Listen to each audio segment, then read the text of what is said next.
Welcome, ladies and gentlemen, to another exciting episode of the first 2 hours in talk radio. It's the Vinnie Eastwood Show, broadcasting live from the Fukushima-irradiated sunny slave island paradise of New Zealand, where it's run by an enormous knob named John Key, who's just such a corrupt scumbag that I can't believe it. I just see the country dissolving like a human body chucked into a vat of fluoridated acid. It's just so disgusting. Not unlike the council chambers. And my very special guest, who has frequented the council chambers many times and has yet to be corrupted and tainted by its extraordinary filth, is Penny Bright. Penny, welcome to the program. Hi, Vinny. People think that I exaggerate. I'm sorry, I don't. This is not... I'm not blowing this out of proportion. I've told you a million times not to exaggerate. The funny thing is, you can exaggerate even and not have the evidence for it, and then people will start digging, and then it'll be even worse as than your exaggeration would ever claim. Yeah, sometimes the truth is stranger than fiction. That's for sure, and we're finding a lot of that right now. Yeah, Mark Twain once said that fiction is really difficult to write because fiction has to make sense, whereas non-fiction is very easy because it doesn't have to. Well, the reason why I was just a little bit late getting organised for today's show, I've just sent off an Official Information Act request from hell to New Zealand's Minister of Economic Development, Stephen Joyce. And I'm asking, why are you continuing with the International Convention Centre, the Sky City money-laundering bill? Because today, Wednesday the 6th of November, New Zealand Parliament is in session, and the first item up on the order paper is the New Zealand Convention, the International Convention Centre bill. And this, for people who don't know much about it, was a deal done over the phone and over dinner, basically between the Prime Minister of our country and the top-level people from Sky City. And the concept was that Sky City would build a convention centre, which of course is privately owned and they make the money out of. And what would happen is that they would get a deal, they would get more pokie machines, etc. And they've been trying to minimise the effect. The only thing that people are talking about is the effect on problem gamblers. I think that's really funny is because it seems as though our Prime Minister is a problem gambler, and if anybody would know about gambling, it'd be him, considering he was a derivatives trader, which the New York State Legislature tried to get involved to regulate when derivatives were first postulated after the removal of the Glass-Steagall Act.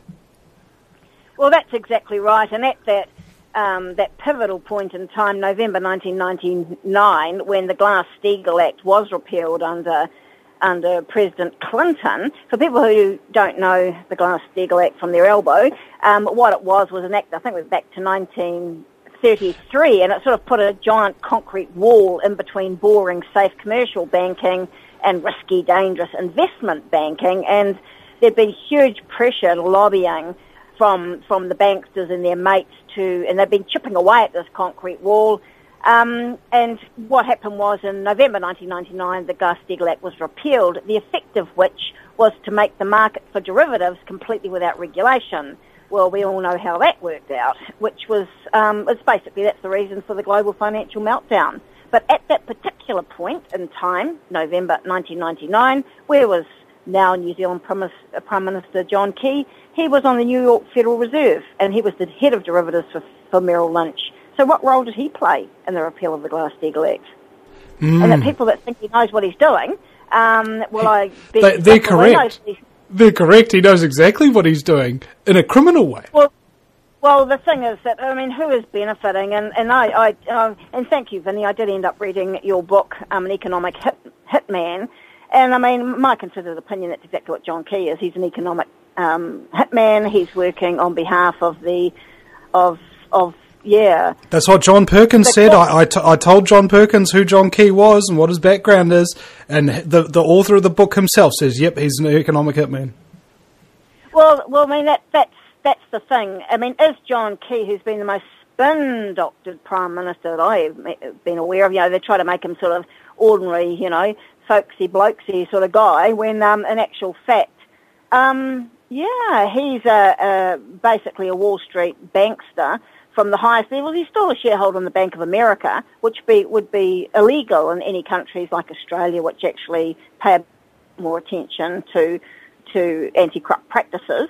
But I mean, that's the thing. It's a really big deal. Whose interest is he working in for? Mum and dad New Zealanders or overseas investors and banksters? It's not very complicated, really. And I don't think the new leader of the opposition would wind up being any different either. Harvard educated, lives in Herne Bay as opposed to his electorate, just the same as John Key lives in Parnell instead of Helensville. They're the same guy.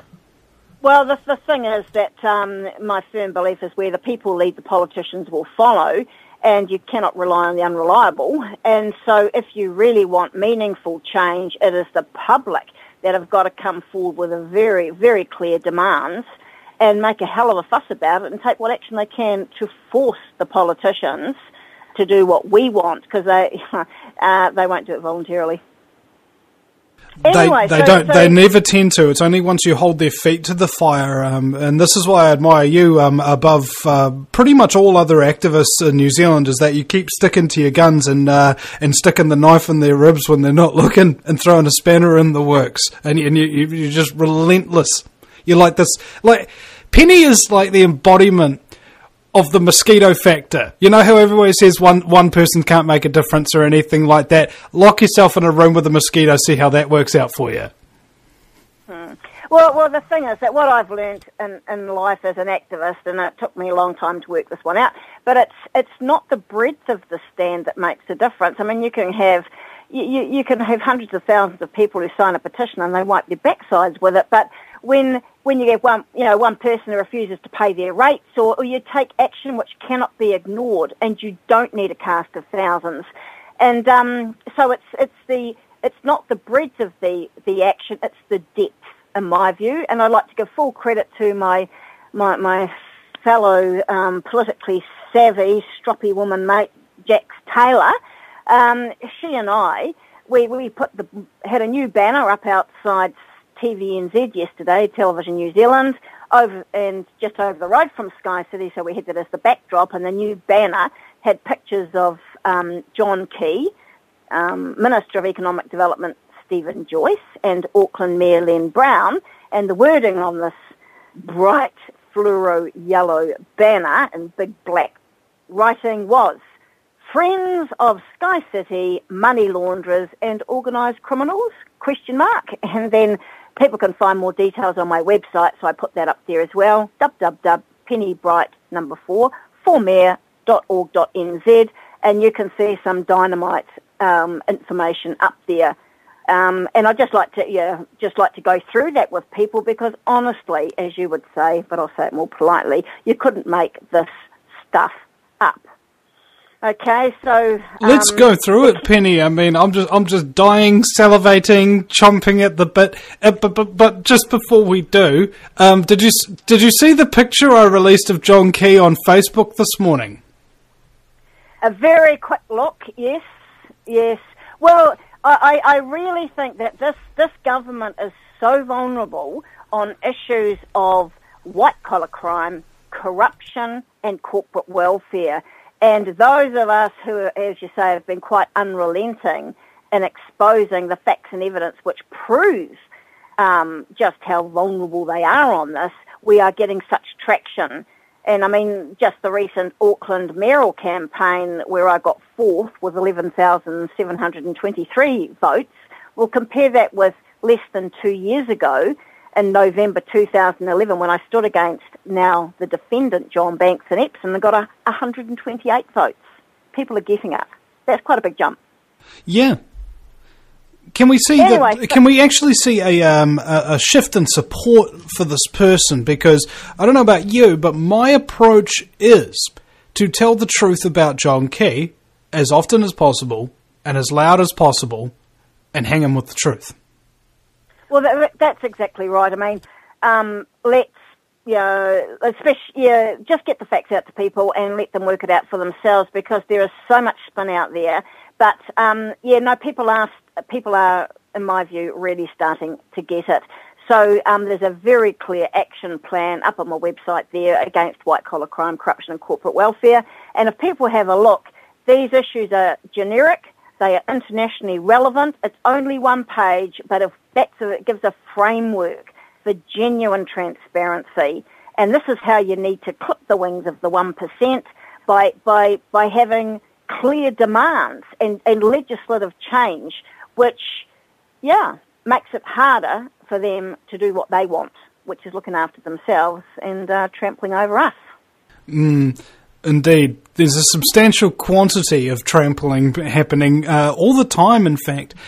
You've heard of this rushing things through under urgency? And in fact, I can barely recall a single bill that hasn't been rushed through urgency. Well, that's, as far as democracy is concerned, rushing to judgment on things, same with courts, rushing to judgment, especially when you haven't done your homework, is absolutely outrageous. And what gets me with this International Convention Centre bill is that it's at the committee stage in Parliament today, and so it is going through. But, it seems to me that, like me and Jax, we're the only ones who've been making a fuss about the increased risk of money laundering, because it's not exactly rocket science to know that casinos are a major source of money laundering, and how one of the ways that they do it, it's called TITO, TITO, ticket in, ticket out technology. So you take your dirty drug money, you take it to one of these machines in the casino, and you get a ticket. You put your ticket back in the machine, and you get clean money the other side. Well, good grief. If we are setting up, well, not we, but if there is going to be effectively a money laundering factory set up in the heart of Auckland, wouldn't you think that would raise the risk of more organised crime and more organised criminals if there's somewhere where they can really neatly go and turn their dirty money into clean money? Wouldn't you think? Well, I think John Banks could have benefited from such a practice. He wouldn't be in the mess he's in now. But, the thing is, let me go through this with you, okay? I did this Official Information Act request from hell to Ofcans. Now, who are they? Ofcans, that's the acronym for Organised and Financial Crime Agency New Zealand. Now, Ofcans are supposed to be the lead agency who are fighting against money laundering. Welcome back, ladies and gentlemen. As Jimi Hendrix would say, there must be some kind of way out of here. And as I would say, said John Key to the truth. He's always trying to wriggle out of the truth, isn't he? But we know who you are, Mr. Key. We know what you are. Don't frickin' try and BS us, man. We're on to you. We're exposing you. All day, every day, like a monkey on your back. Like a pimple that you can't reach. That's right. We'll be right here, just ready to pop. And my very special guest, who's going to lance the boil of John Key, is Penny Bright.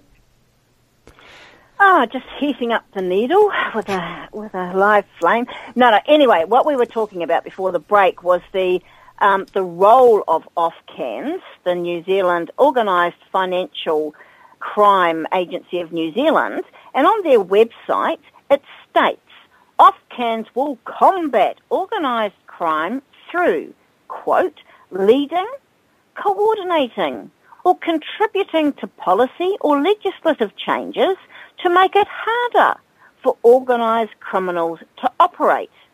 There will opportunities... How's the government going to work then? There will be opportunities to do so by, for example, making it harder to launder money or obtain false identities, or by increasing information sharing. Good grief.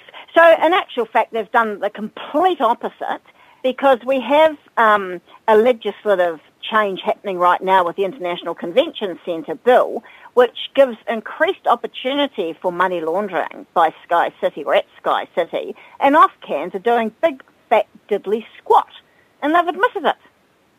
So, give me a break.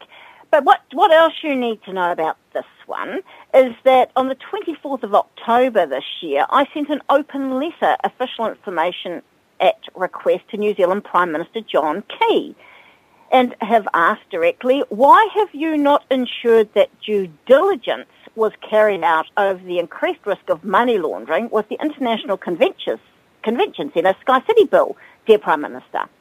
As an anti-corruption campaigner and a 2013 Auckland mayoral candidate, I am deeply concerned at the apparent lack of due diligence by yourself, as Prime Minister of New Zealand, perceived to be the least corrupt country in the world, regarding the increased risk of money laundering arising from the International Convention Centre Sky City deal bill. Please provide all information which concerns why you failed to do due diligence and consult the lead agency, Offcans, who has the responsibility for making it harder to launder money.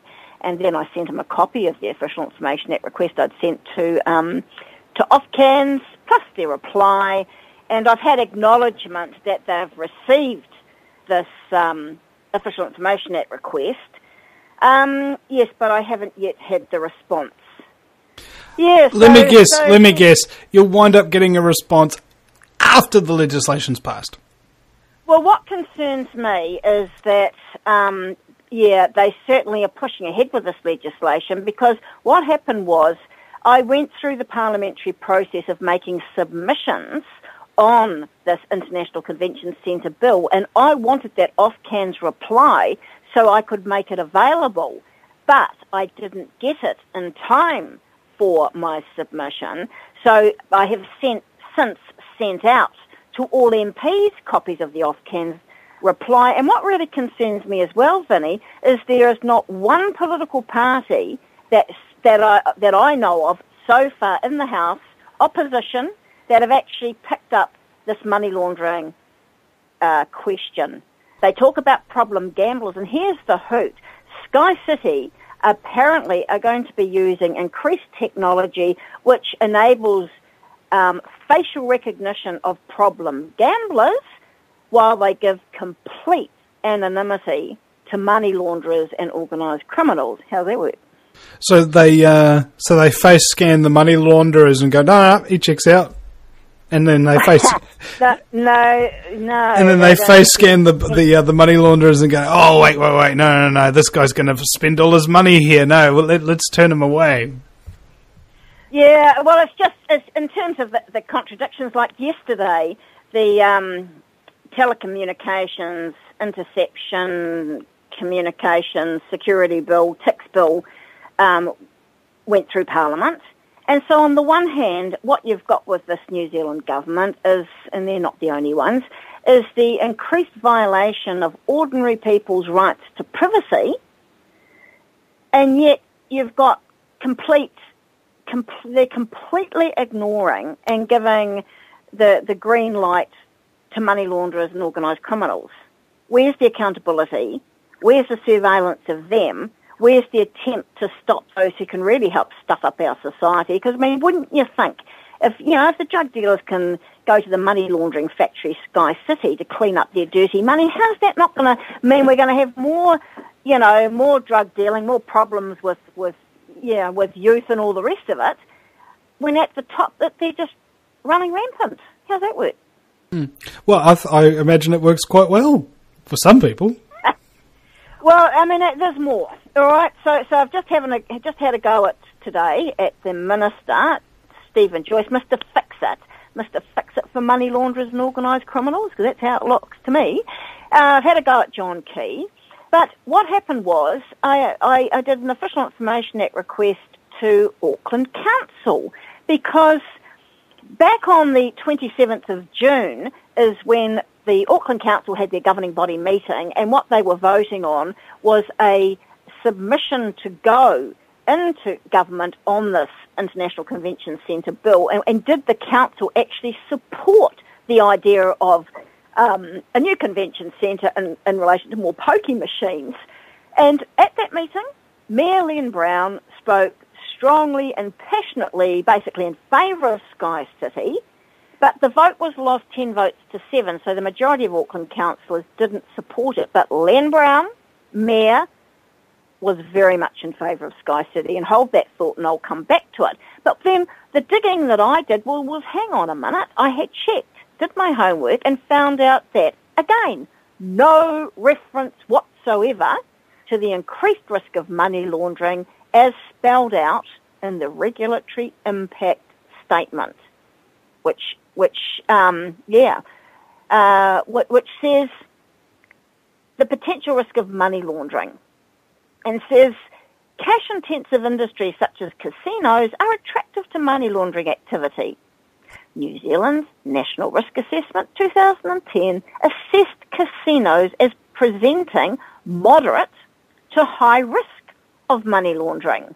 For this reason, casinos, including all Sky City casinos, are subject to the Anti-Money-Laundering and Countering Financing of Terrorism Act 2009, which comes into force on the 30th of June 2013.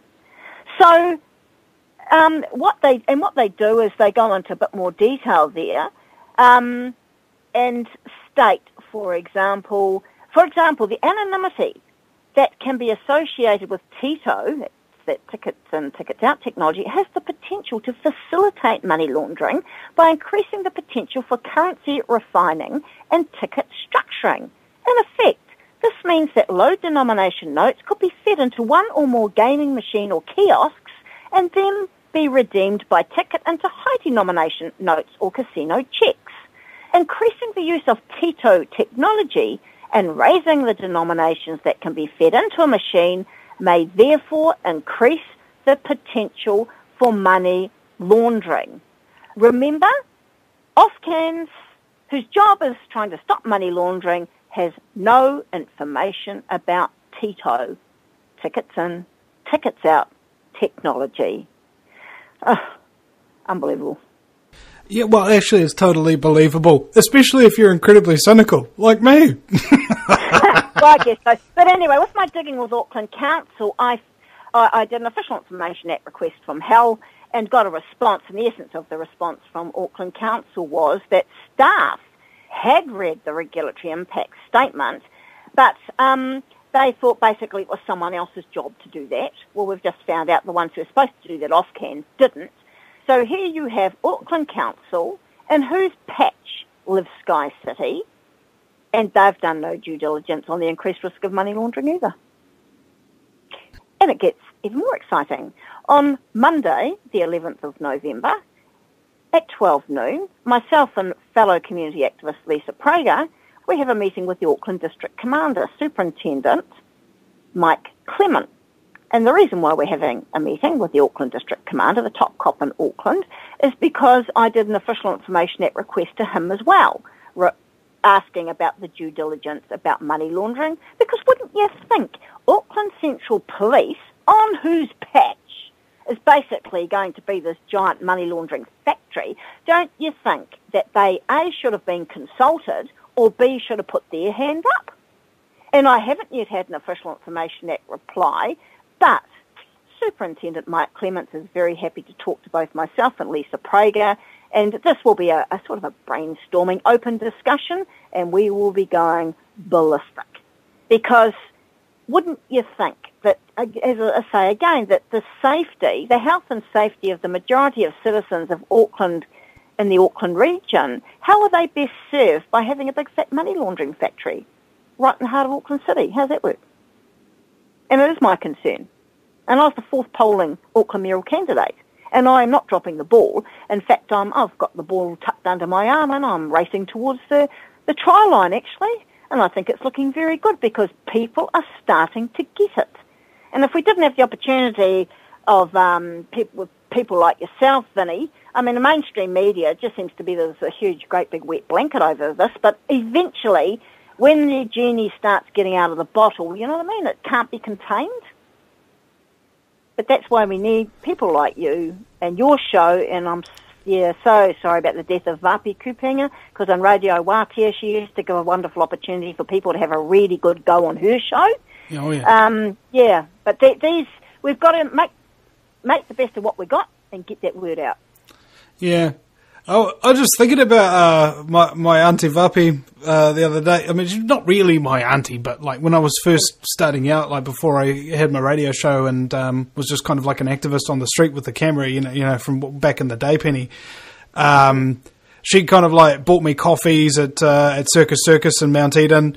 And Max Egan from Australia, he's kind of like the Vinnie Eastwood of Australia, I guess.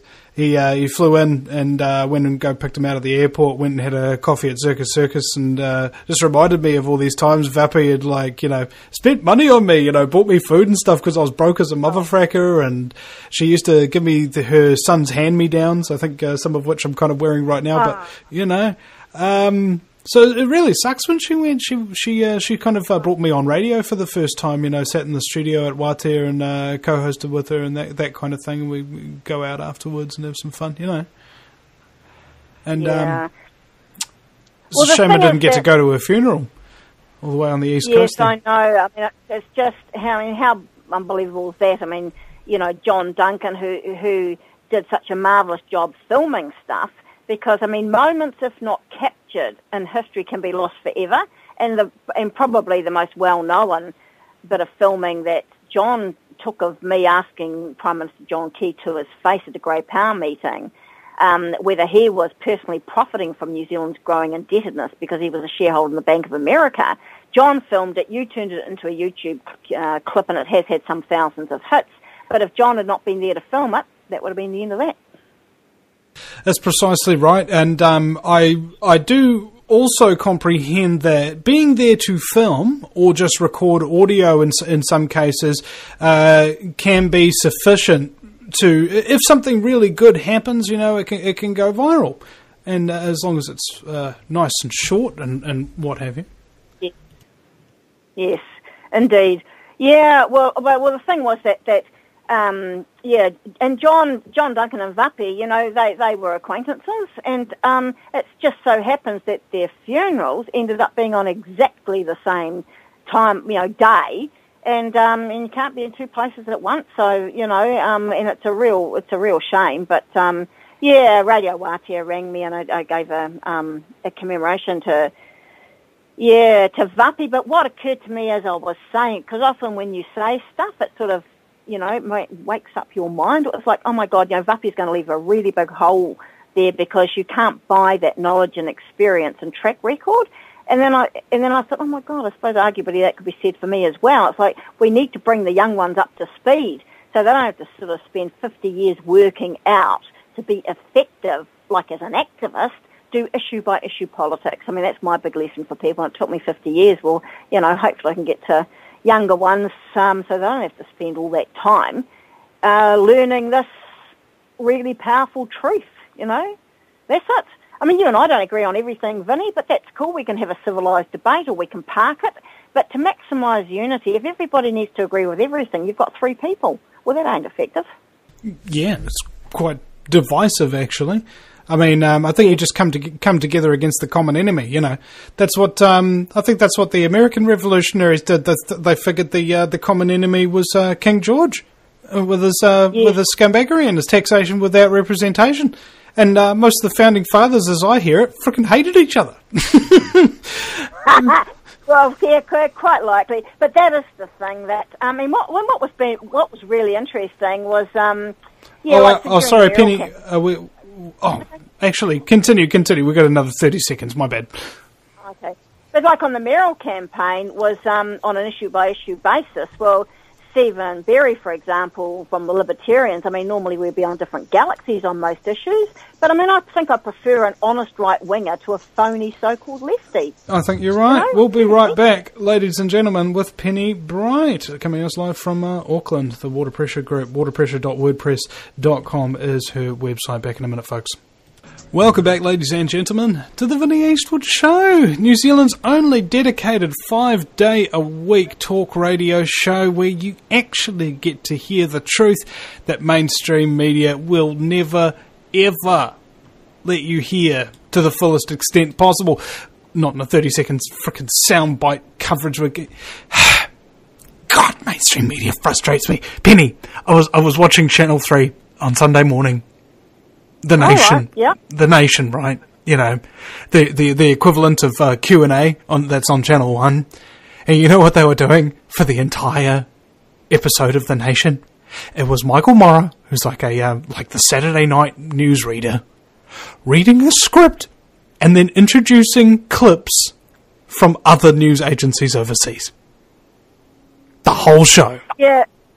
Well, the thing that gets me is this concept that New Zealand is the least corrupt country in the world, and I believe that we're probably one of the most corrupt countries in the world, to be honest, which is why, at the end of this month, it's my intention to go over to the Australian Public Sector Anti-Corruption Conference, which is being held in Sydney.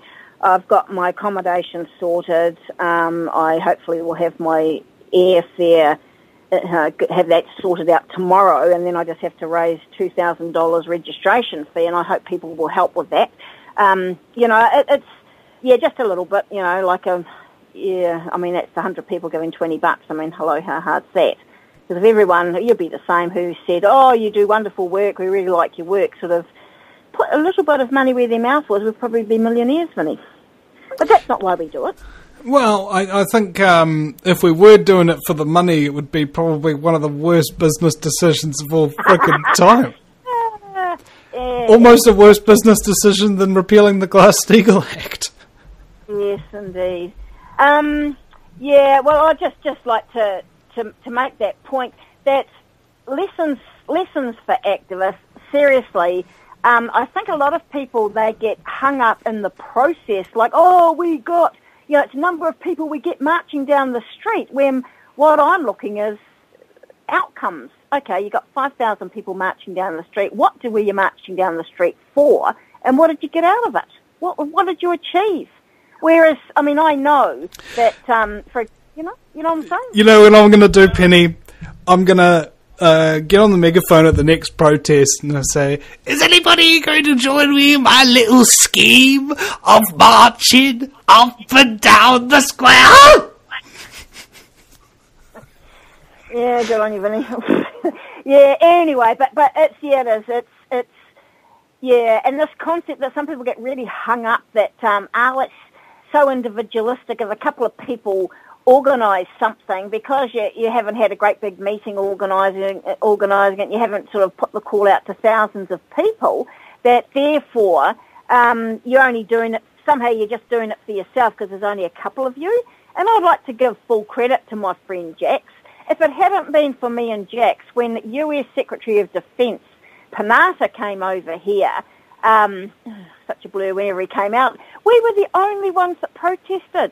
We had 4 banners out there, and we were the only ones who picked up the ball and did anything on that.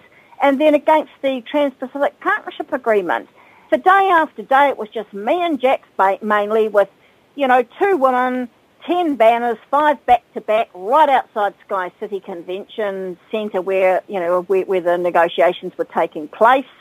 And, thousands of people got to see the signs. But if we had not done that, if we hadn't seized the moment, nobody would have done it.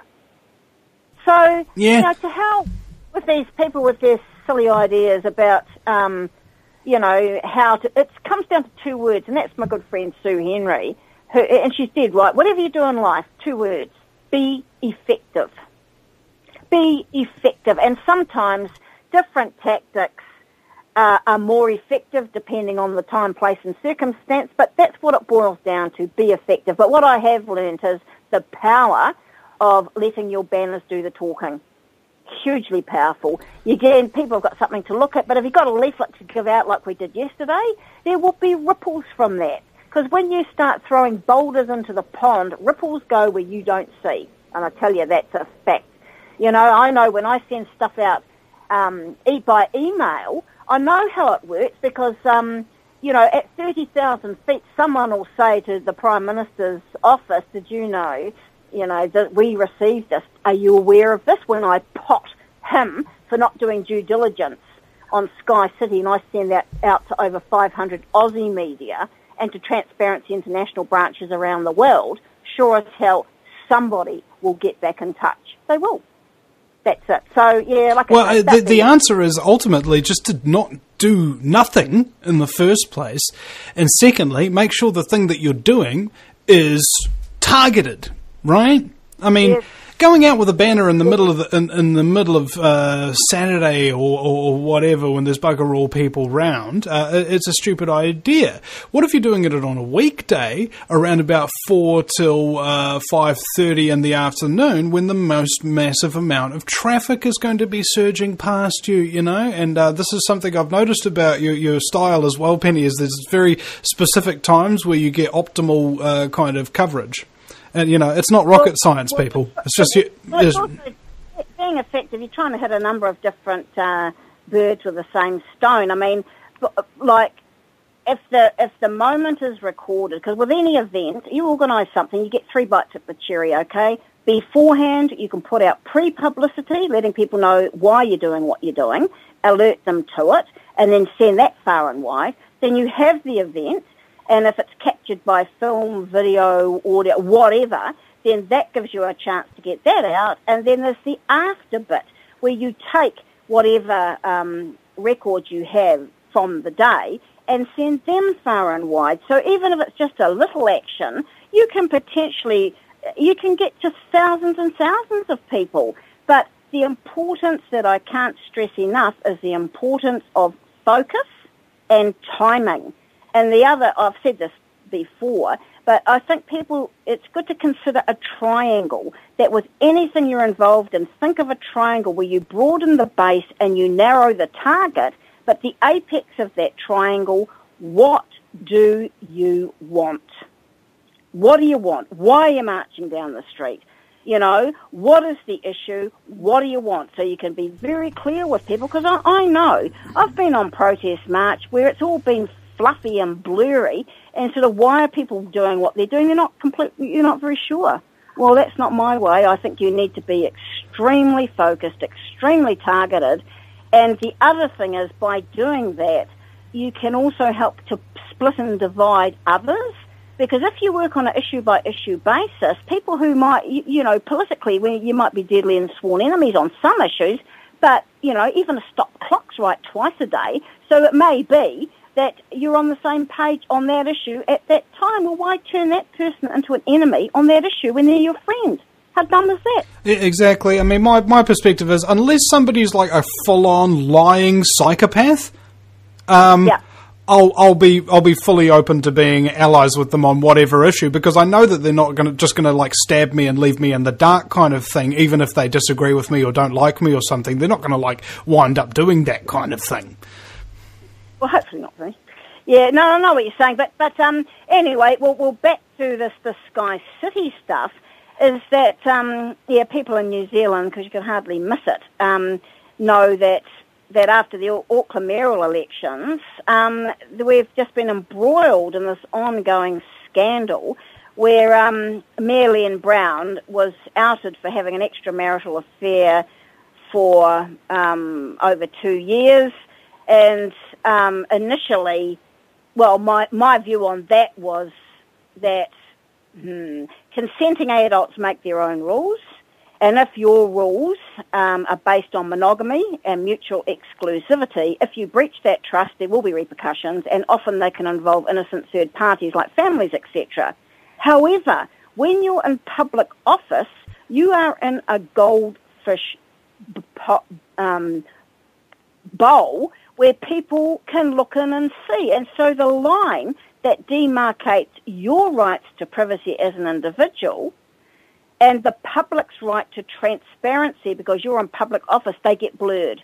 And the common sense test is, how would it look on the front page of the national newspaper? How would it look? And I think that Len Brown and others are finding it doesn't look too good. Yeah. Are we going to have a break? We going to have a break? Len Brown might have been too busy dipping his nuggets in some sweet and sour sauce in South Auckland. Anyway, but the point is this, that so originally, that was my view, because the fact of the matter is, I do believe there should be enforceable codes of conduct so that we get some clearer guidelines. Okay, you're in public office. Now, you do need to behave yourselves, and you know, here are the guidelines, and there are consequences. If you're going to do stuff that breaches this code of conduct, then there will be consequences. So you need to think about it. But the problem is in New Zealand that local government politicians don't have an enforceable code of conduct. Well, you know what they say. If you don't keep an eye on the scumbags, they're going to wind up perpetrating even more scumbaggery than you could ever conceive of by yourself. Scumbaggery that you'd never even dream of. You know why you'd never dream of committing such scumbaggery, ladies and gentlemen, is because you're not actually a ruthless criminal scumbag who wants to sell the country out. But the politicians you elect to represent you actually are. Alright? Believe it. We've got the evidence to prove it. We'll be right back after the break at thevinnieeastwoodshow.com. Don't you go anywhere, folks. Second hour with Penny Bright coming right up. Welcome back, ladies and gentlemen. It is now hour number 2 of the fastest 2 hours in talk radio. I'm so excited and happy today because I get to talk to my good friend and fellow scumbaggery exposer, Penny Bright, who has credibility up to wazoo. Unlike myself, I'm not very credible at all. In fact, I would be closer towards the incredible spectrum. Now, Penny, when we talk about exposing scumbaggery, the one thing that always occurs to me is that people get really depressed when the scumbags in question don't get exposed right away. You know, it should be just like a wham, bam, thank you, ma'am, like prostitution, for example. The press, the media, in my opinion, should proselytize themselves in the favour of truth.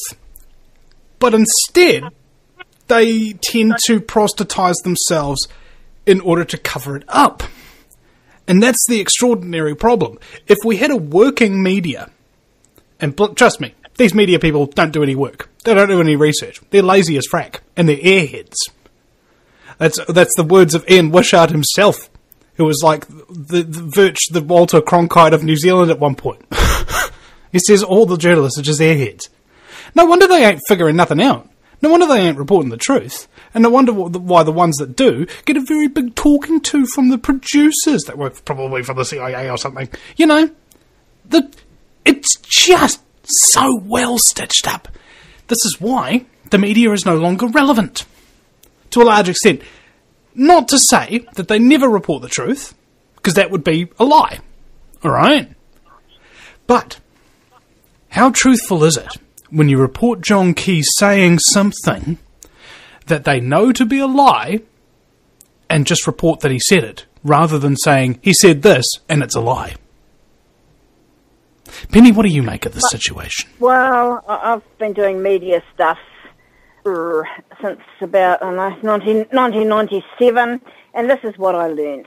Okay, corporate media, you can't control them.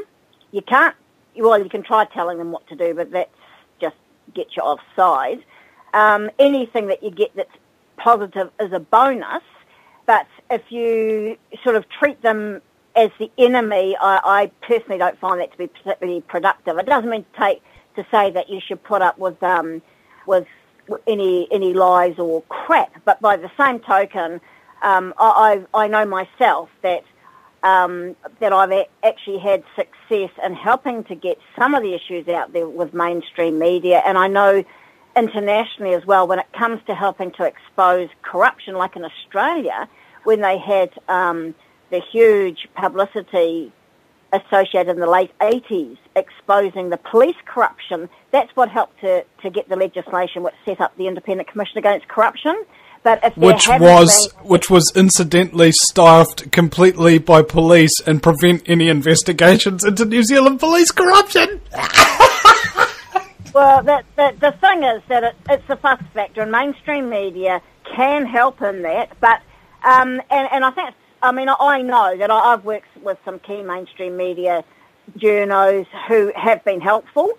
Not necessarily on every issue, but like I say, anything you get that's positive is a bonus, and that's how I've treated it, and it works for me.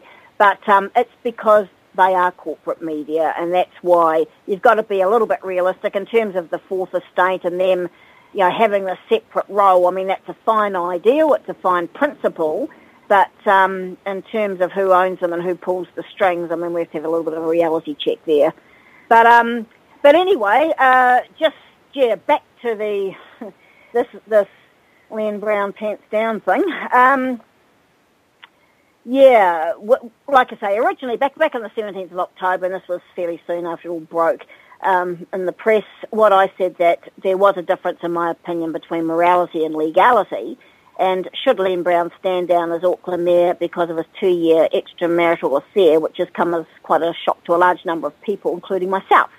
And I said, as it currently stands legally, in my opinion, provided there's been no misuse of public monies to finance in any way this unfortunate affair, then my answer is no. And what I did, I quoted at length from the Auckland Code of Conduct, which I said, am I considered opinion as a gutless creature with no statutory teeth for proven misconduct? Because the key principles are supposed to involve honesty and integrity, public interest. They're supposed to declare their private interests. They're supposed to be impartial. They're supposed to be accountable and open and treat people with respect. They've got a duty to uphold the law. They're supposed to exercise prudent stewardship over resources. Well, and when it comes Petty, in a satanic sense of the word, what you do is you just take whatever's right side up and turn it upside down. The direct opposite of everything that you just listed there is precisely the behaviour these scumbaggery individuals in government and other corporations and so on and so forth exhibit. Well, the problem we've got here is that a breach of this code of conduct is not an offence under the Local Government Act. So what is the point in having all these fine ideals if it's a toothless wonder? And it says in the code of conduct, to avoid doubts, a breach of the code of conduct does not constitute an offence under the Local Government Act 2002. The exact nature of the action the governing body, local board, may take depends on the nature of the breach and whether there are statutory provisions dealing with the breach. But in itself, a breach of the code of conduct is not an offence under the Act. So, but get a load of this. So the code of conduct for elected representatives at local government level may be effectively useless, but at least they've got one because our central government MPs don't even have a code of conduct. And good God, they make the laws for other people, which include other people having to have codes of conduct. They don't have one themselves. But we're the least corrupt country in the world. Good God. Like I say, you can't make this stuff up. Anyway, so what was handy for me, I was able to quote from the action plan against white-collar crime, corruption and corporate welfare. Section 4 of my list of demands is that we need to legislate for an enforceable code of conduct for New Zealand members of Parliament to make the rules for everybody else. And 5, to make it an offence under the Local Government Act 2002 for New Zealand local government elected representatives to breach their code of conduct. And there are examples of codes of conduct that do have sharp, serrated teeth just over the ditch in Australia. You know, there's working examples internationally of where we can go for best practice. So it's, my argument was trying to turn a bad thing into a good thing, but that was before I found out that apparently Len Brown had been using hotel rooms at Sky City for his illicit sexual relations, which throws a whole different spanner in the works and raises it to a level which I believe involves effectively, it comes more into the bribery and corruption side of things. Because with Len Brown, what people need to remember is that back in 2010, Sky City gave him $15,000 towards his election campaign. Len Brown declared it. John Banks got $15,000 from Sky City. He didn't declare it. And on the 27th of June, Len Brown voted in favour of Sky City in terms of the International Convention Centre bill. But if he's actually been using the rooms, and I don't care whether he's paid or not, the fact is if you've been using your hotel room for illicit bonking, then someone sure as hell knows about it at Sky City. And that means you're potentially beholden and you are susceptible to blackmail. How dumb. It's not just dumb, but I think it's a form of corrupt practice. And which is why my opinion is that Len Brown should stand down, and I also want to see the Serious Fraud Office do an investigation into this side of it, because remember, Auckland Council never did any due diligence on the increased risk of money laundering at Sky City. That's Penny, on Len Brown's patch in his time. Not okay. have you got a hypothesis, like a working theory? Don't have the evidence for it, but what you think Len Brown has done and might be guilty of? What I think is this, and which is why I stood against him as a mayor, because I believe that the people that really run the Auckland region are the Committee for Auckland, which hardly anybody had heard of until I actually managed to include that into my 150 candidate statement, which went out to 1.4 million voters, when I said, you want to know who really runs Auckland? Try Googling committeeforauckland.co.nz membership. And I know a lot of people did, and they went, oh my God, we had no idea. Because who are the Committee for Auckland? They are like the New Zealand Business Roundtable, ex-New Zealand Business Roundtable on steroids. They are not just CEOs of major companies, they are CEOs of district health boards, CEOs of tertiary institutions, CEOs of corporate charity, and also corporate Māori. And they are unelected, invitation only, $10,000 a year membership. And in terms of the structure of Auckland Council, the CEO of Auckland Council, Doug Mackay, is a member. Now, he's supposed to be an apolitical public servant. And the big issue to me is how many contracts for services provided by Auckland Council and Auckland Council-controlled organisations are going to member companies of the Committee for Auckland. But because Doug Mackay's not doing his job in a lawful way, the books aren't open and we don't know exactly who are getting these contracts. But the rates keep going up. And not only that, it has been Doug Mackay who's responsible for the inquiry into Len Brown. Now, because Len Brown's been doing such a marvellous job for the Committee for Auckland, and so has Deputy Mayor Penny Holt, who was personally endorsed back in 2010 by Sir Ron Carter, who was at that time the chair of the Committee for Auckland.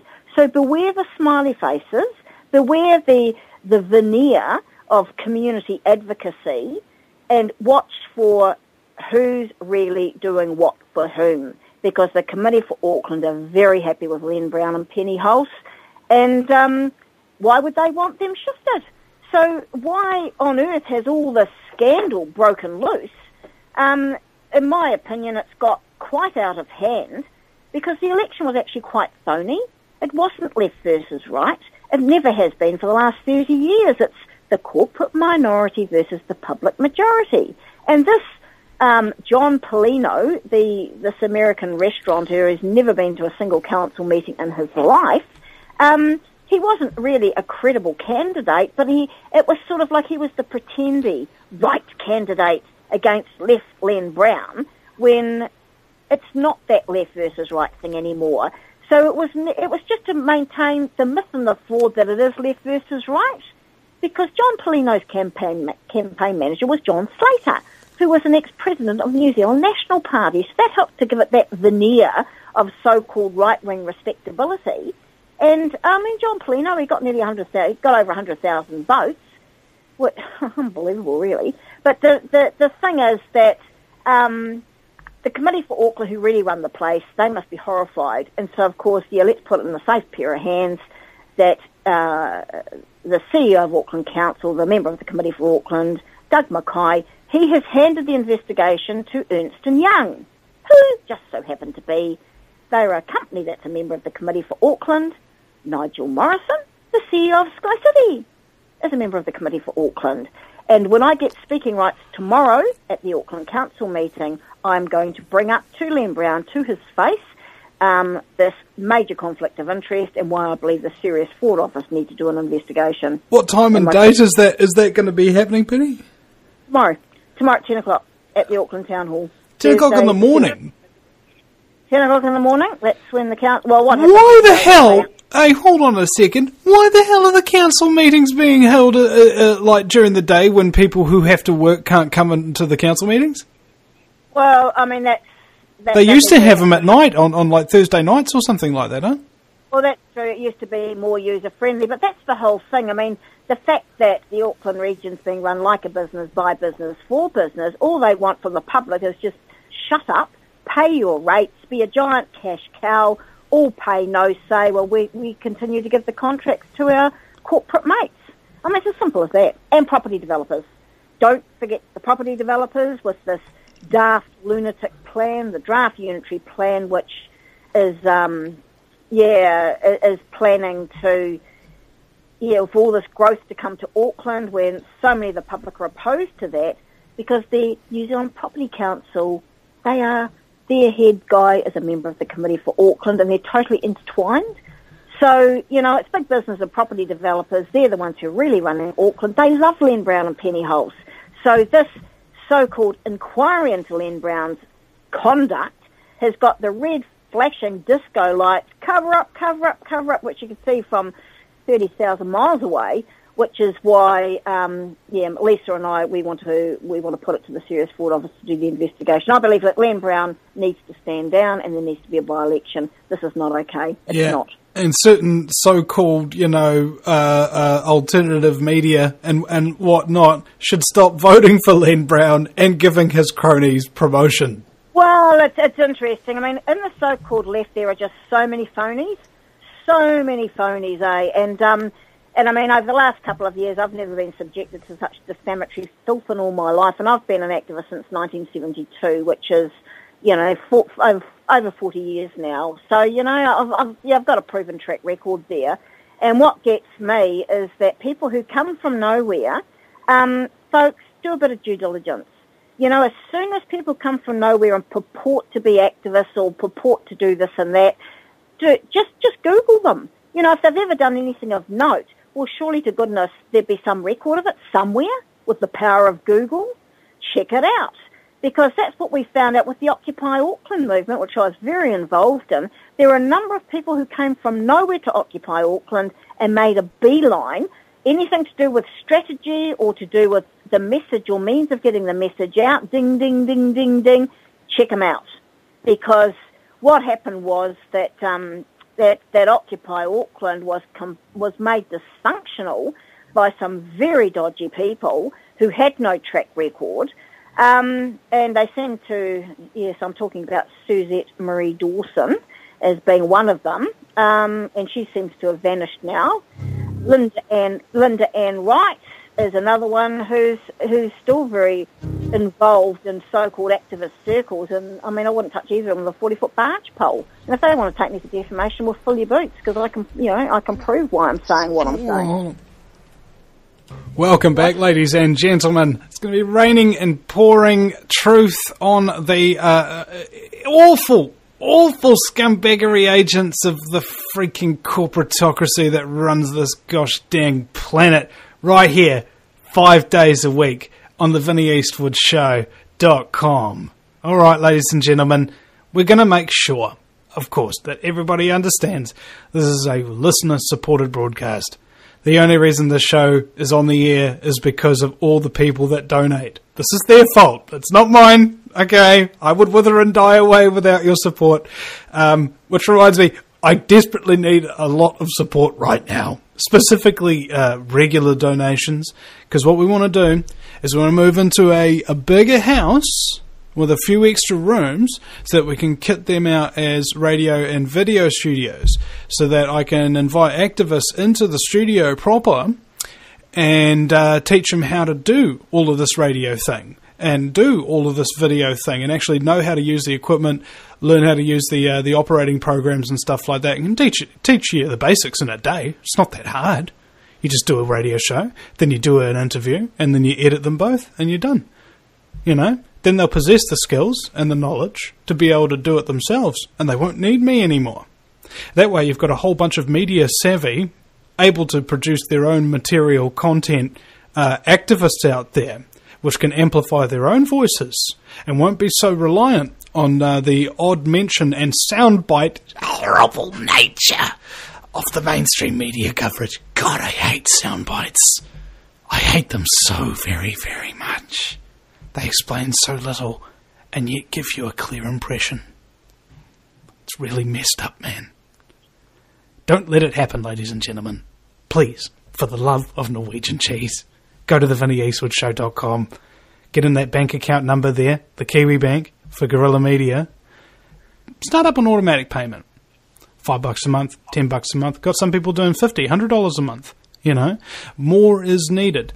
The more I've got regularly coming in, the better rent I can pay, because I want to have a nice place where we can actually host activists as well. If they're coming in from overseas, they've got to do video conferences or things like that. We'll have the facility where they can engage in interviews with people from all over the country. Nice phone lines and the whole thing, and a room to stay in if they need it as well. You know, keep them comfortable, because for frack's sake, when you're travelling the world exposing scumbaggery, what you want, I think, what you really would love and what you really need is somebody who's got available all the tools and the lodgings so that you don't really have to pay or travel or do a whole bunch of other crap that is rather unnecessary and expensive in the first place. And that's what I plan to do with the place that I'm living. You know, Sarah knows about this. We all figured it out. We've got to get out of wherever the heck we are now, but it's going to take a substantial cost in order to move from here to another place. Not only initially, where you'll need a couple of grand, but after that you'll also need maybe an extra $100 or $200 a week in order to cover the extra expenses on the second phone line and so on and so forth, so it'll all professional and legit. So, yeah, if you can, ladies and gentlemen, please. I've given activists coverage like nobody else, ever, in New Zealand history. It's no competition. Not by a long shot. And we do it every single day because it needs to be done and nobody else is doing it. So I think it's time to expand and do even more and make this little operation here a seed that will grow into a giant tree, capable of producing many more seeds of its own. Go to thatvinnieeastwoodshow.com. Please subscribe today. And there's our ad-free archives up on the top left there. If you just look around the little writing up at the top of the website, you'll see ad-free archives. So everybody who listens to the show, you don't like ads, you know, you don't really have to listen to them. Okay? It's right there for you for free if you want. I just encourage you to donate if you be so kind, if you want to do that. So thank you. I just really wanted to get that out there. Now back to my very special guest, Penny Bright, who also would need a bit of funding. By chance, because I remember your last mayoral campaign, Penny, you got into a wee bit of debt before before the day was out on that one. Do you need some donations as well? That would be great. Yeah, I mean, as you know, neither of us, we do it for the money, and last time it was my family that sort of bailed me out, and I still owe them about $5,000, but I mean, I'll get there eventually. But it shouldn't be like that. I mean, you know, those of us who run on the smell of an oily rag, yeah, we are very cost effective, and what I'm looking for, I mean, I'd really like a hand. I've got about $1,300 outstanding from the mayoral campaign, and I need at least $2,000 to get over to this anti-corruption conference in Sydney at the end of this month. And the reason why I really want to go to this conference is I went to the Australian Public Sector Conference in 2009 because when you're keen as mustard, you're like blotting paper. You go and you listen at the workshops, you mix and mingle with the experts, you get their names, you get the hard copy literature to take away, and if you do your homework, you get your head around it. So back in 2009, that's when I learned about lobbyists and how you need a code of conduct for lobbyists and you need a register of lobbyists, neither of which we have in New Zealand. And I also learned about post-separation employment, which is the revolving door between public office and the private sector, and there should be a quarantine period of, say, 18 months to 2 years, because otherwise it's seen as people getting in public office just to feather their own nest. And the classic example of that, of course, is the former Minister of Justice and Commerce, Simon Power, who went straight from being a minister to heading Westpac Private Bank, with no quarantine period, and that's the bank the government uses. So that would be unlawful in Australia. But that's an example of this post-separation employment revolving door. So anyway, and it's a chance to actually, now that I was sort of the fourth highest polling mayoral candidate in Auckland, and I campaigned directly against corrupt corporate control, and they usually are very well attended by media, I can really help make a fuss. So anyway, folks, if any, I mean, you know, like $2,000 is 100 people giving me $20. Now, how hard's that? So Kiwi Bank, PM, yeah, believe it or not, PM Bright, that's 3890100725719000. That'd be a huge help. And that's listed on your website, waterpressure.wordpress.com, isn't it, Penny? That's a very good point. I'm more. If it's not, it freaking well should be. That's exactly right. But if people have a look on my mayoral website, you'll get more up-to-date information on there. So that's www.penny4 and you can get up to date with the facts. Some of the facts that I'm giving you now, you will find up there. And so, yeah, I'll put a bit more information about there about, you know, if people want to donate, that would be really lovely. Just a little bit. If a lot of people just give a little bit, and off we go. Fuss making on the smell of an oily rag. Yeah, and also the way that I've survived is because I've got a lot of real loyal listeners who've been listening to me for a long time and giving those regular contributions of a few dollars a month. It really, really helps if you set up an automatic payment. It takes a lot of the stress and pressure off, kind of thing. So yeah, I encourage people to do that as well if you're donating to Penny. Well, I mean, I'm just lucky enough to have a freehold house. So my sole income, I get $320 a week from flatmates, and if that was for a 40-hour week, that'd be $8 an hour. So I would love the living wage, $18.40. I wouldn't know myself. But anyway, I mean, so that's it. You know, very cheap to run. But I usually just ask. I sort of survive on that, but I just ask for when there's specific sort of things that come up. So just a bit of outstanding money from the mayoral campaign would be marvellous. I got 25 core flute screen printed signs, and that was a bit over $1,000. And someone loaned me $200 to stand, and I got a new stencil, Open the Books, which cost about $100. So I need to just sort of get over the hump because I've still got power bills and phone bills and all that. But as far as you're concerned, Vinny, I totally agree with the automatic payments, and I'm not in quite a position to help myself right now. But I've always found I had a really scary thought the other day. It's like a tithe. It's like a tithe. It's like the Church of Truth, and you donate to your profits kind of thing. I don't know. I don't know why I had that thought. Well, I mean, in my view, you know, if people can help send me over to Australia, it's an investment in fighting corruption. Because I can tell you right now that you'll get your money's worth. You will get your money's worth, because the thing is that I've managed to organise accommodation, really el cheapo there, and I'm trying to get the cheapest possible flight. I want to get that booked in tomorrow, but then it's $2,000 registration. That's not cheap, but trust me, they're very well attended. There's probably at least 500 delegates there, and what I'm just trying to do is tell the truth that New Zealand, the corruption reality check is that we are not the least corrupt country in the world. We haven't even ratified the UN Convention Against Corruption because we don't have a legislative framework in place for openness, transparency and democratic accountability. It's all bollocks. Well, what did you expect in a monarchy? Exactly. But anyway, so folks, if you've got a bit of money there, definitely give Vinny a hand, because the concept of people trying to be able to stand on their own 2 feet and do stuff. I mean, you know, like myself, I'm so useless in terms of like my mobile phone. I can't even take photos on my mobile phone. Give me a break.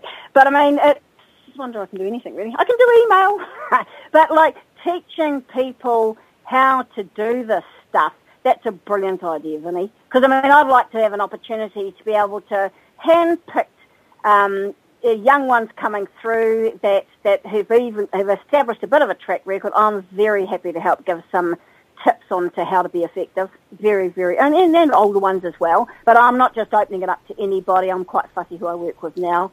I'm interested in working with people with good hearts, good brains, guts, and a basic principle of natural justice, and and work on an issue by issue basis. Very happy to help. Yeah. And I don't.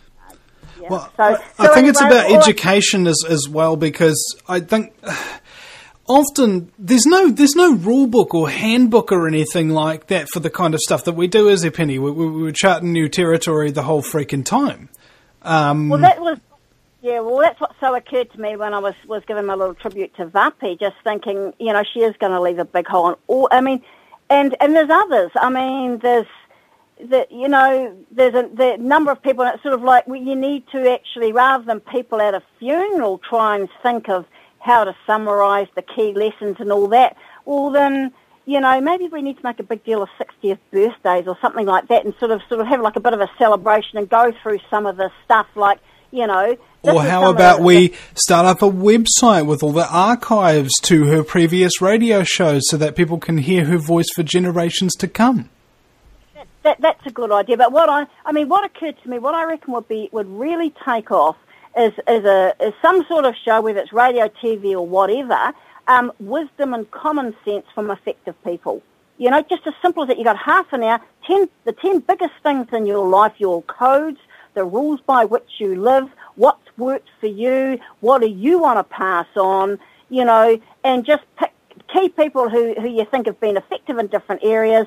And it would be really interesting across the broad spectrum to see what came up in common. Because common sense, people keep saying it's not that common. I've renamed it platinum sense because it's the rarest element on Earth. But, you can see what I'm saying. I reckon, because so many people, they buy those self-help books, how can I be a better person, all that sort of stuff. Well, I reckon there'd be a lot of interest in that. I do. Yeah.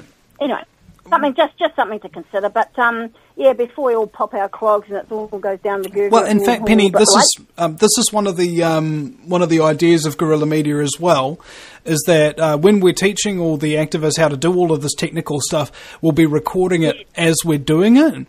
And so people will be able to actually watch videos of somebody being taught how to do all this and actually getting it done, right? Well, we could have another go. I mean, we have a technical glitch with that workshop on effective banner making, because we'll have another go at that one, because I've learned a bit since then as well. But it's like, just on the smell of an oily rag, how can you be effective? Yeah, exactly.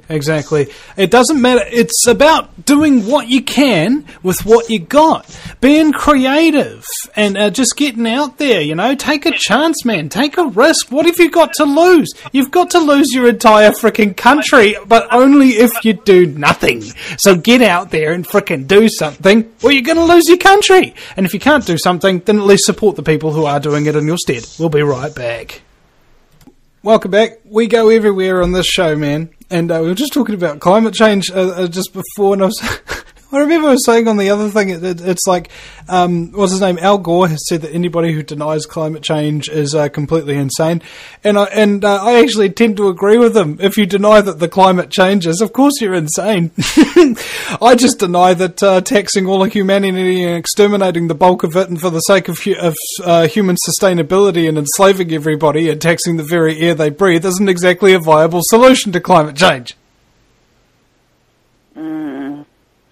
Indeed. But I could be wrong. Maybe if you'd gambled it on the stock market and speculated on it on carbon futures or anything, it would make it all go away. Because that's all they plan to do about it. Yeah.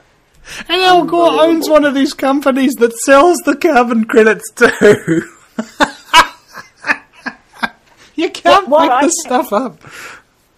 What I think the way to do it, Vinny, is to actually, through Agenda 21, I think it's Chapter 9 or Chapter 7 that deals with climate change, And once people understand that UN Agenda 21, they were specifically excluded from looking at the role of corporations, particularly multinationals. So when you have that perspective that, oh, people of the world, the planet, the mess, it's all your fault, you mustn't look at the ones who are really doing the damage, which are corporations. Well, how friggin' bullshit's that? Give me a break. I do believe that there is a lot of BS out there, and it's almost like the BS coming from the people who you know that are full of BS. That's fine because you expect it. It's when there's BS coming from people you expected to be on your side or something like that, or truth tellers. That's when it gets really kind of frustrating. Almost like righteous anger, I think. Well, I mean, it's really handy because the Cold War's over, and so the idea that you've got to give the public something to be stirred up about. So it's like the state of the planet will unite everybody over the state of the planet, but we will some through willful blindness and others from total ignorance, not looking at the role of corporations. Like these are the ones that make the munitions that help bomb place and wreck it. They're the ones that control the industries that are major pollutants. Yeah, they control food, agriculture, fishing, or whatever, and we're not allowed to look at them because that's prohibited from the UN Agenda 21. You mustn't look at the role of corporations or multinational companies. Give me a break. Well, I think it's under UN Agenda 21 that almost every single part of this control of the planet and the environment and the mandatory microchipping of everything, basically they say that corporations, public-private partnerships and that kind of thing will be the new government to a large degree. So naturally, they exempt themselves from any investigation, because otherwise the entire process would fall apart, which is incidentally the very reason why we need to be talking about this very, very regularly indeed, because Agenda 21, Codex Alimentarius, and these other world syndication programs and plans are being implemented at a frightening rate with stunning efficiency. We're talking about a total domination of all human life, transport, housing, you name it, forever. That's what it actually means at the end of the day, and that will all be accomplished within the 21st century. Well, anyway, what we need to do is continue to blow the whistle to our eyeballs bleed, as it were. But anyway, just before we go, so tomorrow, just let folks know that in terms of being effective, it's really effective to use processes which are available. And the process which I'm availing myself of, as my fellow community activist Lisa Prager, is an Auckland Council governing body meeting, which we will be attending in the Auckland Town Hall at 10 o'clock. And my subject matter will be the apparent lack of due diligence, failure to address the increased risk of money laundering in the Auckland Council submission on the International Convention Centre Bill, as outlined in the following regulatory impact statement, which I read you a bit of before. Number 2, the potential consequences of Auckland Council fails to uphold the rule of law regarding the statutory requirement under the Public Records Act 2005, which is to create and maintain full and accurate records of its affairs in accordance with normal, prudent business practice, including the records of any matter that is contracted out to an independent contractor. And that's does that include Len Brown's affairs? Does that include what, sorry? Len Brown's affairs?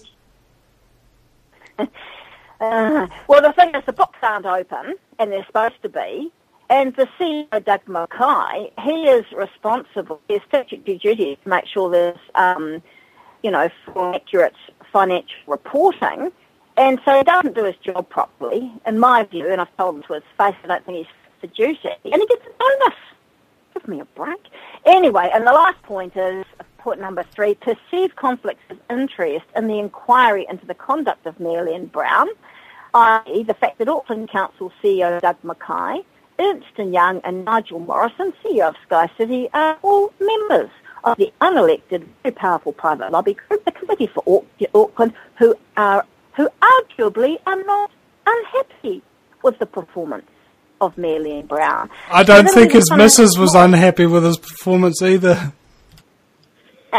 And the last point I'd like to make is that, just to let people know, now everyone, of course, has heard of Kim.com, and what people need to remember is that the very same Ofcans who've refused to lift a finger over the increased risk of money laundering at Sky City, they were the ones that got the assistance of the GCSB to unlawfully spy on Kim.com, and they were the ones that organised the raid on Kim.com's property, where nearly 80 cops turned up, and one of the things he was charged with was money laundering.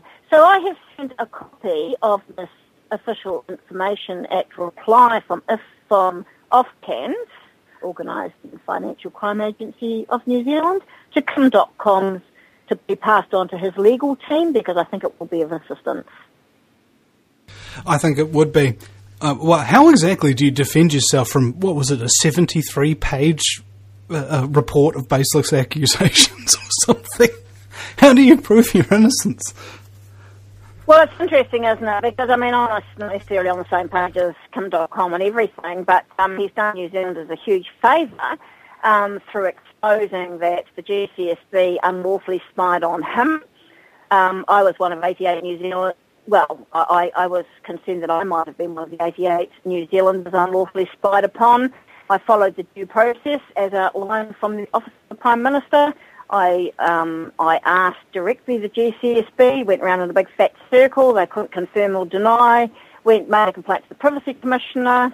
They came back and basically said they'd heard from the GCSB. And, of course, it was unfortunate that I didn't know whatever the GCSB's been saying about me, but the Privacy Commissioner basically agreed with the GCSB that not confirming or denying was basically okay. Well, this is this whole Ahmed Zawi case all over again, the right to know what it is that you're supposed to have been, charged with, because I will argue with anybody anywhere that about factual accuracy of what I've said. And how can it be unlawful to tell the truth? Here's how. When the people who legislate are the criminals. That's how it becomes illegal to tell the truth, Penny.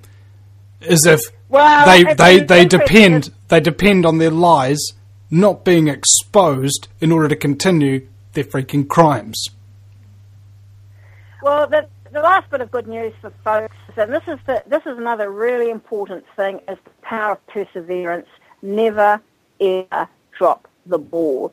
And this, of course, is the news that that John Banks, the not-so-honourable John Banks, who was the New Zealand Minister for Small Business Regulatory Affairs, he now has been forced to stand down as a minister, because the defendant, Banks, is now facing trial in the district court for alleged electoral fraud.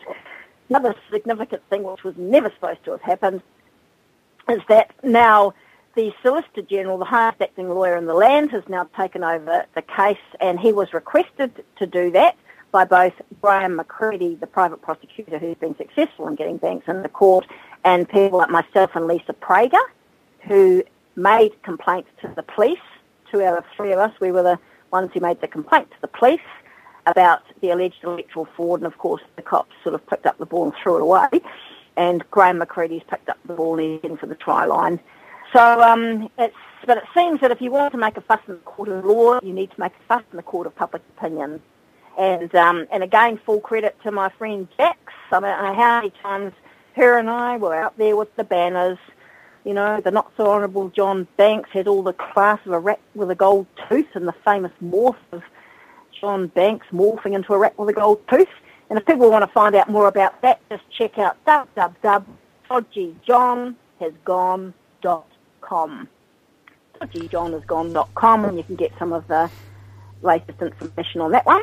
And but of course, John Banks, like a little cornered rat, he's got his he's trying to sort of come in sideways with a judicial review of the district court decision for him to be charged with electoral fraud, and that will be heard on the 27th of November in the High Court, but the Solicitor General was handling that one. Is the Solicitor General or any of these other people also a Freemason, just like John Banks is? I wonder. Well, the thing is this, in my view, is that although there's a lot of concern with some people about the role of the Solicitor General, I believe that it's a very straightforward case, and because the police, a lot of people are saying, well, how come a private prosecutor, an individual citizen, managed to get this a prima facie?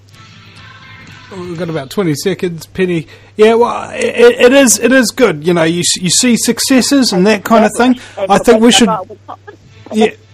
Well, I think we should hype up our successes and kind of play down our failures sometimes, but admit them when it's necessary. We'll be right back tomorrow, I think, ladies and gentlemen. Catch you later.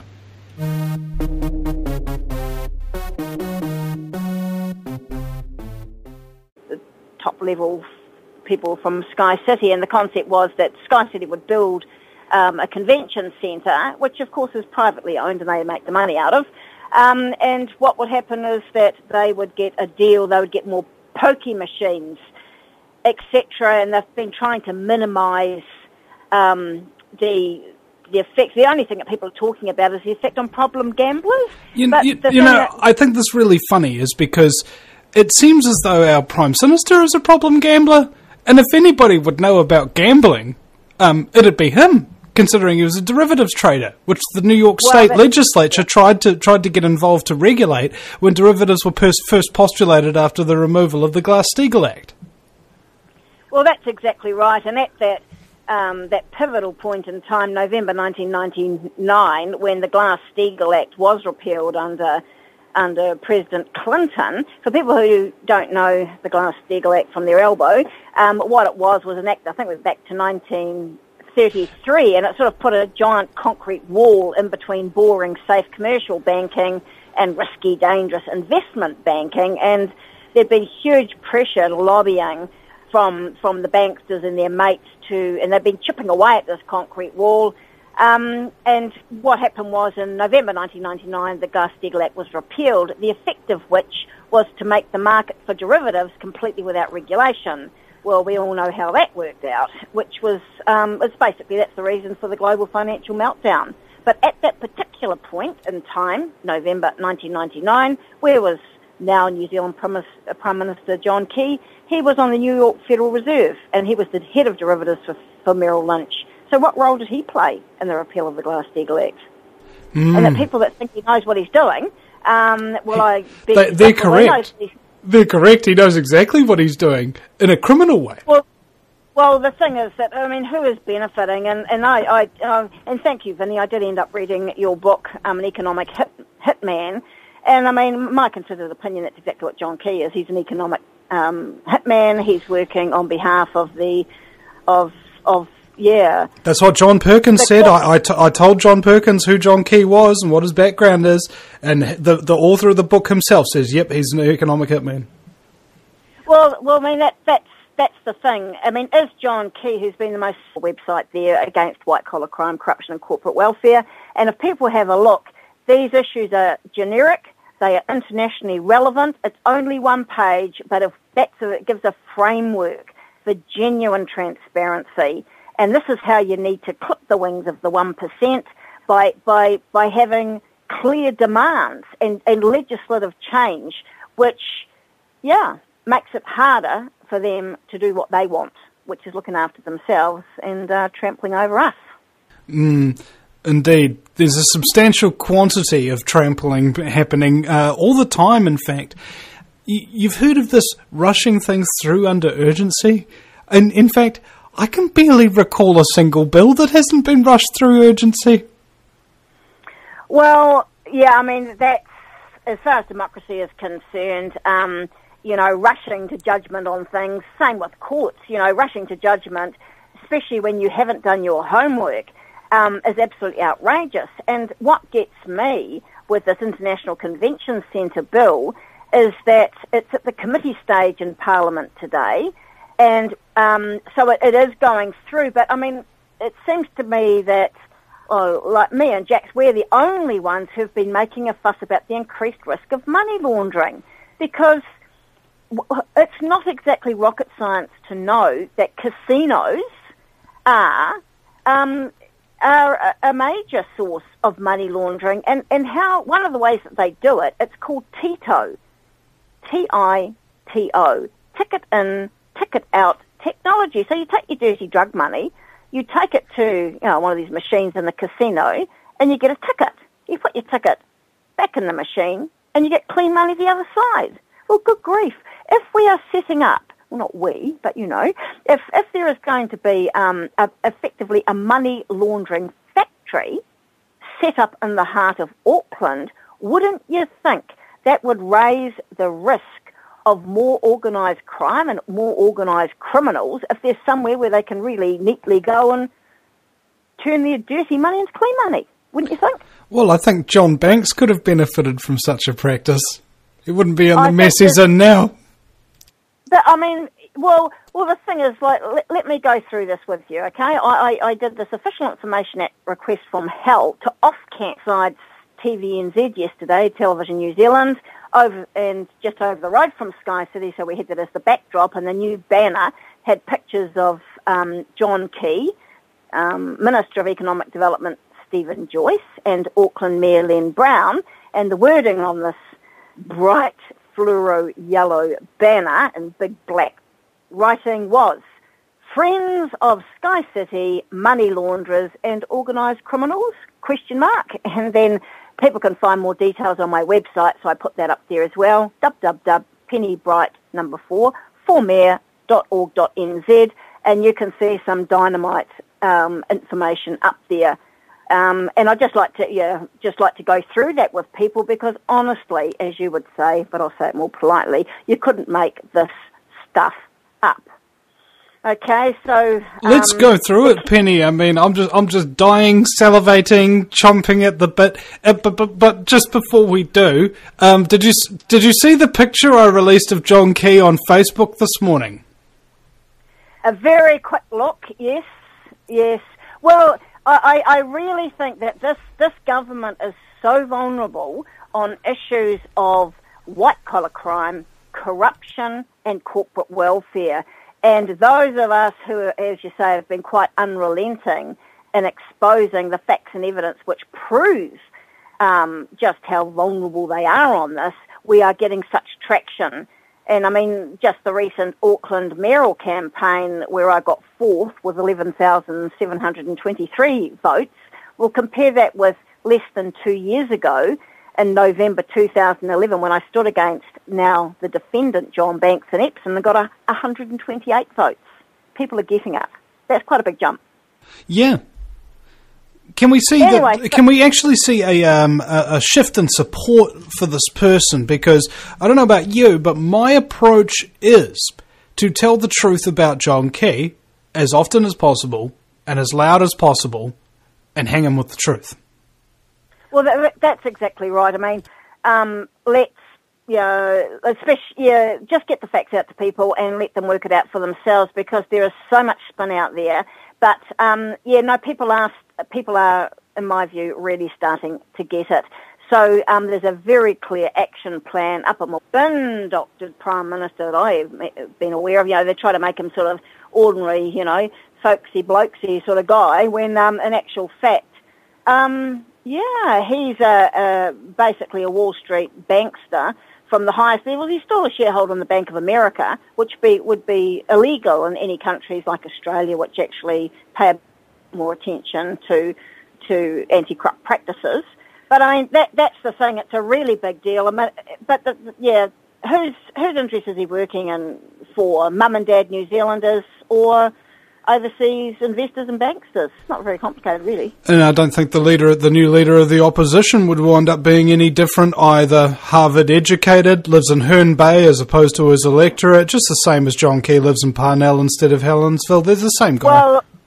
Well, the thing is that my firm belief is where the people lead, the politicians will follow, and you cannot rely on the unreliable. And so if you really want meaningful change, it is the public that have got to come forward with a very, very clear demands and make a hell of a fuss about it and take what action they can to force the politicians to do what we want, because they won't do it voluntarily. Anyway, They never tend to. It's only once you hold their feet to the fire, and this is why I admire you above pretty much all other activists in New Zealand, is that you keep sticking to your guns and sticking the knife in their ribs when they're not looking, and throwing a spanner in the works, and you're just relentless. You're like this. Like Penny is like the embodiment of the mosquito factor. You know how everybody says one person can't make a difference or anything like that? Lock yourself in a room with a mosquito, see how that works out for you. Well, the thing is that what I've learned in life as an activist, and it took me a long time to work this one out, but it's not the breadth of the stand that makes a difference. I mean, you can have hundreds of thousands of people who sign a petition and they wipe their backsides with it, but when you get one person who refuses to pay their rates, or you take action which cannot be ignored, and you don't need a cast of thousands, and so it's not the breadth of the action, it's the depth, in my view. And I'd like to give full credit to my fellow politically savvy, stroppy woman mate, Jax Taylor. She and I, we had a new banner up out.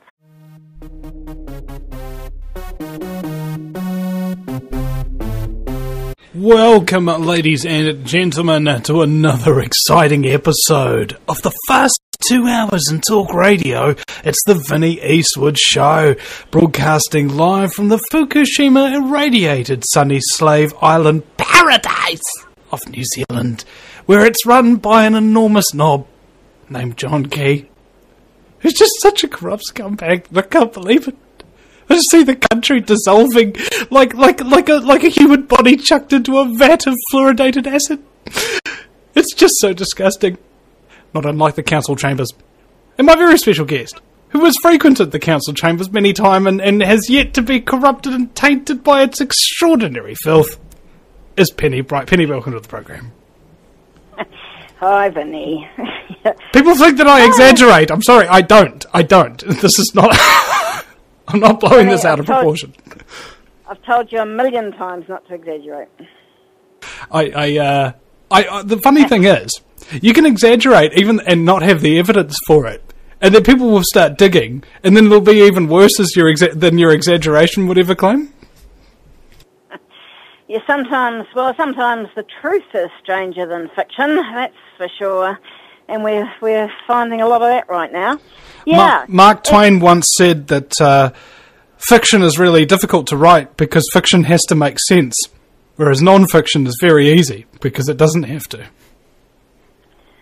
Well, the reason why I was just a little bit late getting organised for today's show, I've just sent off an Official Information Act request from hell to New Zealand's Minister of Economic Development, Stephen Joyce. And I'm asking, why are you continuing with the International Convention Centre, the Sky City money-laundering bill?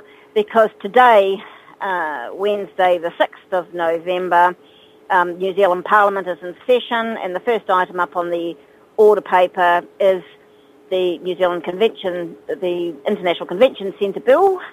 And this, for people who don't know much about it, was a deal done over the phone and over dinner, basically between the Prime Minister of our country and